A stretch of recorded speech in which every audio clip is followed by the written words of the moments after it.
പൂർണ്ണമായും BJP-RSS പരിപാടി. അയോധ്യ വിഷയത്തിൽ നിലപാട് വ്യക്തമാക്കി കോൺഗ്രസ്. ജനുവരി 22-ന് അയോധ്യയിലെ രാമക്ഷേത്ര പ്രതിഷ്ഠാ ചടങ്ങിൽ പങ്കെടുക്കണോ വേണ്ടയോ എന്ന കാര്യത്തിൽ നിലപാട് വ്യക്തമാക്കി കോൺഗ്രസ് നേതൃത്വം. അയോധ്യയിൽ നടക്കാൻ പോകുന്നത് BJP-RSS പരിപാടിയാണെന്നും പങ്കെടുക്കേണ്ടതില്ല എന്നുമാണ് കോൺഗ്രസിന്റെ തീരുമാനം. ക്ഷണം നിരസിക്കുന്നതായും കോൺഗ്രസ് നേതൃത്വം വ്യക്തമാക്കി.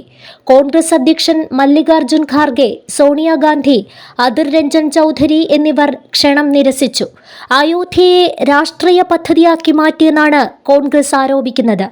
മുമ്പ് ക്ഷണം കിട്ടിയപ്പോൾ നിലപാട് വ്യക്തമാക്കുമെന്ന് കോൺഗ്രസ് പറഞ്ഞിരുന്നു. കോൺഗ്രസ് നിലപാട് പ്രഖ്യാപിക്കാൻ വൈകുന്നതിൽ ഇന്ത്യ മുന്നണിയിലെ കക്ഷികൾക്ക് അതൃപ്തി ഉണ്ടായിരുന്നു.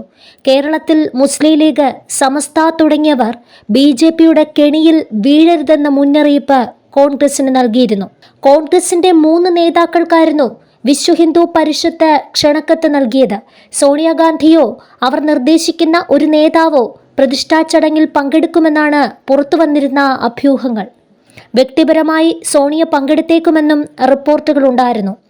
ആദരവോടുകൂടി പരിപാടിയിൽ പങ്കെടുക്കാനുള്ള ക്ഷണം നിരസിക്കുന്നുവെന്നാണ് പാർട്ടി നിലപാട് വ്യക്തമാക്കി ജയറാം രമേശ് അറിയിച്ചത്.